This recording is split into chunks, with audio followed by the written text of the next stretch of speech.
Strength of America podcast. Bob Davis again here with Bobby Davis. All right, welcome to our third edition of our podcast. Again, just starting with this, we appreciate some of the things we're starting to get from people already on question. We wanted to address this in one of our early ones, and it's ACL injuries. And I do talks and presentations around the state about this.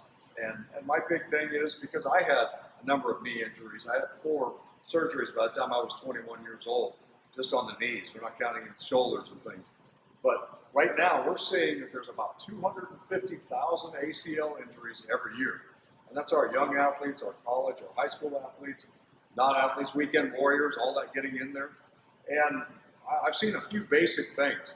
And I'm going to have a video here in a second. I want to show you what we typically see when we go out and do a conference or clinic for example, a volleyball team or a basketball team. We see it with football and all sports. However, we see a lot of them in those 2 court sports. The biggest thing we've seen through the years that I have from my older years going in is we've developed a lot as far as cleats on the ground. They make great cuts. Our shoes are making better traction on the courts. But we're not spending enough time working on mechanics and what's going on with the legs, how they jump and how they land. 70% of these ACL injuries are from non-impact. And yeah, it's impact from the floor, but not from somebody blowing them out. You expect that on the football field, somebody hits you from the side, blows that out from the back, tearing out that ACL. However, when they're jumping and they're landing and the knees are rolling in, the knees going forward, there's some common things we look for that are telling us they will have problems, not when. They will have it, okay? That's a definite. So what we want to watch is how can we help prevent that? How can we help our coaches and parents take a look at it? We do a simple test. So, for example, Bobby will come out here, and all he's going to do is just a basic squat. I have to see if they can squat first. And as they squat, what I'm really looking for, drop down.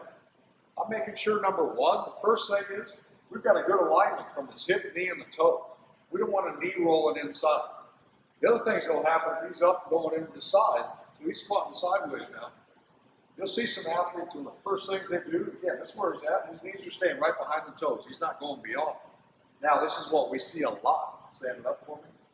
So see squat, a lot of them will roll those knees forward, and they end up coming off the heels. So as those knees go forward, what happens is all that stress. Center of gravity now is shifted over those knees.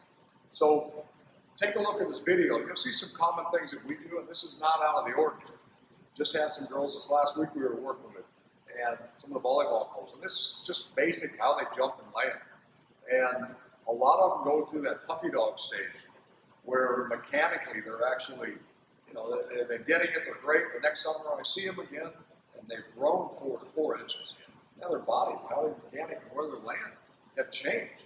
So take a look at this video, see some of the things that we see common. This is just a couple of our jump drills, going into broad jump, going into vertical jump, how they land and take off. As soon as we get back from the video, then we'll talk a little bit more about how we fix those things. Vertical, got it. Yo. Keep the eyes forward. Yo. Forward first. If you've ever had an MCL, inside ligament sprain, you understand what he feels right here. Dennis Dixon, when he comes, and that leg just keeps going. Go. Go. Go. Better. Do it again. Go. Yes, that's what I want. All right, so now you see, and this is something that amazes me is when we get to these coaches, we have these clinics. I do them just with coaches, I do them with teams as well.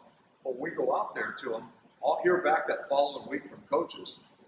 I can't believe how many of those girls were doing that with their knees.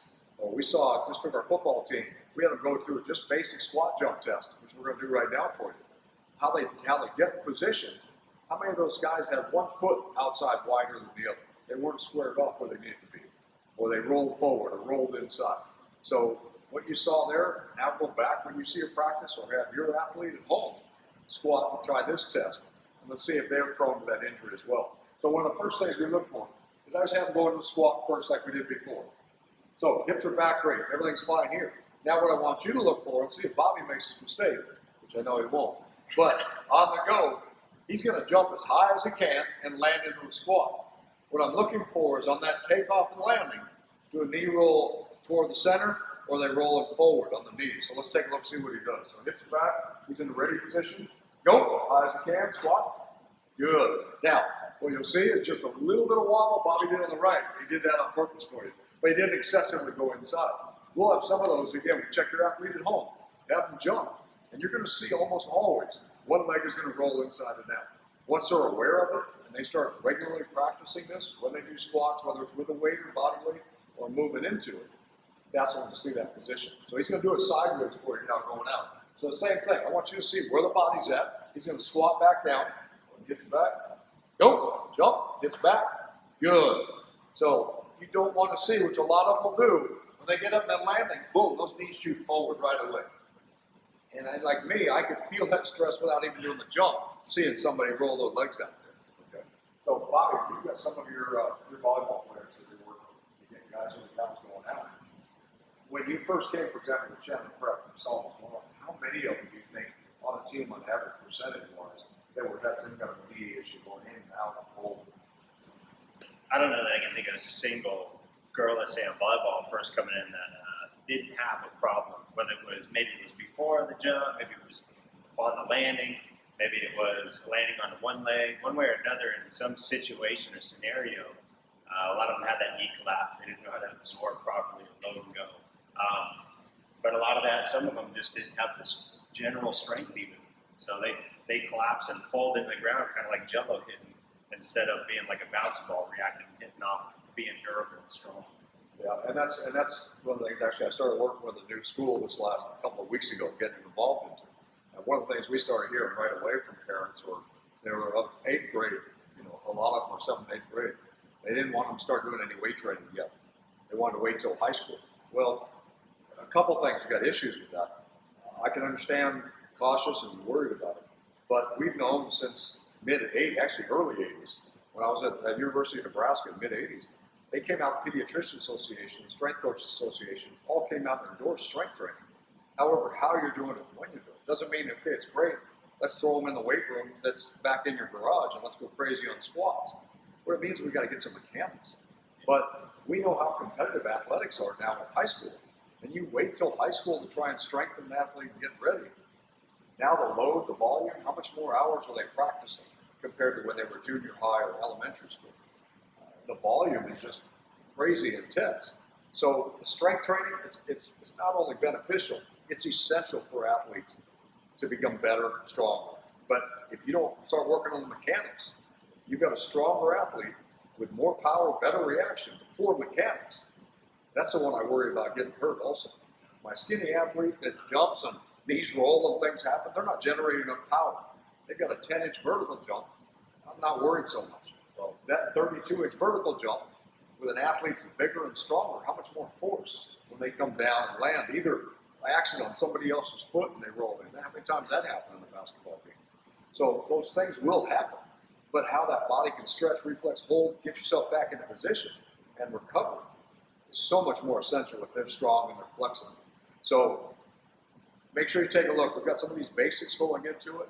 Also, a way to contact me about having us come out. We can set something up for your league. We do these ACL talks all the time because, like I said, our main reason, and my main reason for starting Strength of America back 28 years ago was because of the number of injuries that I had and fellow teammates had. We want to keep athletes safe as our first thing. So do this simple test, the squat jump test. We just did with Bobby. Squat, jump, land. And if you need to, and I'd highly recommend it, just get the phone out and videotape your athlete because most of them will think they're doing it great. And when they see it, they're not going to believe it was their body doing all this weird stuff. And you might get lucky, everything's great. However, as they go through puppy dog stage and things happen, we've got to fix it. So thanks again for all the questions. Let's keep those coming in as much as we can. Again, there's so many topics and things. We're going to start getting this out on a weekly basis, so you have it now. Make sure you get to iTunes, subscribe to it, watch the other videos if you haven't, our intro and our past couple that we've done. But really making sure that we understand, let's get this community together. Let's help keep athletes safe. And this SOA podcast is just for that. We want to increase performance. We're going to work on nutrition. We've got so many things we're going to cover. We're going to start doing interviews with different coaches, strength coaches, sports coaches. If you've got somebody that's done a great job with your athlete, your league, we'd love to talk to them because, again, we've got to help. We've got to come together to get this and get them safe. I've had a whole generation of kids that have grown up we haven't been able to touch. We need to get out to many more of you and keep them safe. So like, share it, subscribe. Please post a review on there for us on iTunes. We'll help get people to see it. And let us know what's going on. All the information is down below in the show notes. And we'll see you next week for the podcast.